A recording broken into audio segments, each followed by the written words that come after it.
বিশ্বকাপ জয়ের মধুচন্দ্রিমা কি এখনো শেষ হয়নি আর্জেন্টিনার, নাকি ৩৬ বছর পর পাওয়া বিশ্বজয়ের সুখস্মৃতি নিয়েই আরও কয়েক যুগ কাটিয়ে দেওয়ার পরিকল্পনায় এএফএ? নয়তো ফ্রান্স ম্যাচের ১৫ মাস পেরিয়ে গেলেও এখনও কেন ইউরোপের শক্তিশালী কোনো প্রতিপক্ষের মুখোমুখি হয়নি ওরা? হার জিতের খেলায় এত কিসের ভয় আর্জেন্টিনার?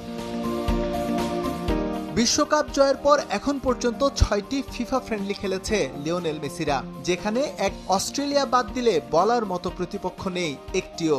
কুরাসাও নামে যে কোনো একটা দেশ আছে সেটা আবিষ্কৃত হয়েছে আর্জেন্টিনার প্রীতি ম্যাচের বদৌলতেই। পানামা এল সালভাদরের বিপক্ষে খেলা খোরাক দিয়েছে হাস্যরসের। এমনকি ফুটবল সুপার পাওয়ার হয়েও ইন্দোনেশিয়ার সঙ্গেও খেলেছে আর্জেন্টিনা।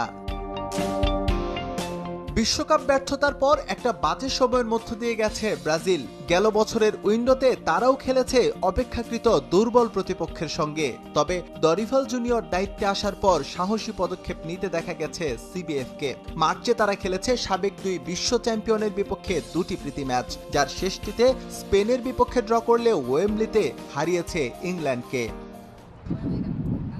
ব্রাজিল আর্জেন্টিনার এই প্রীতি ম্যাচগুলো আপাতত জুনের কোপা আমেরিকার প্রস্তুতির অংশ। তবে মনে হয় না সিবিএফ এর পরিকল্পনা সীমাবদ্ধ ল্যাতিন মহাদেশীয় আসরে। সুদূর প্রসারী পরিকল্পনায় তাদের দৃষ্টি হয়তো ২০২৬ বিশ্বকাপ। তার আঁচ পাওয়া যায় জুন উইন্ডোর প্রীতি ম্যাচের প্রতিপক্ষ দেখে। এই ম্যাচটা ওরা খেলবে মেক্সিকোর বিপক্ষে, পক্ষান্তরে আর্জেন্টিনার প্রতিপক্ষ গুয়েতেমালা। কোপা আমেরিকা শেষ করে আর্জেন্টিনাকে বিদায় জানাবেন ডি মারিয়া। মেসিও তার আকাশী নীল জার্সি তুলে রাখবেন যে কোনো সময়। নতুন জেনারেশন নিয়ে পরবর্তী বিশ্বকাপ খেলার এই যদি হয় পরিকল্পনা, তবে বলতে হয় খুব কঠিন মাসুল গুনতে হবে এএফএ কে। অবশ্য এরই মধ্যে উপলব্ধি করেছেন ফুটবলাররা। এল সালভাদরকে ছোট করছি না, কিন্তু আমাদের আরও বড় দলের বিপক্ষে ম্যাচ খেলা উচিত ছিল।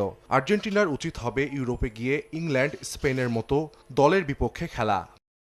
অবশ্য পাঁড় আর্জেন্টাইন ভক্তরা সন্তুষ্টি করাতে পারেন স্ক্যালোনির দল কঠিন ম্যাচ তো ঠিকই খেলছে কনমেবল অঞ্চলের বিশ্বকাপ বাছে। এটা যদি হয় যুক্তি, বিপরীতে বলতেই হয় বিশ্ব ফুটবল সীমাবদ্ধ নয় শুধু ল্যাতিন আমেরিকার মাঝে। এস এম ইকবাল, সময় সংবাদ।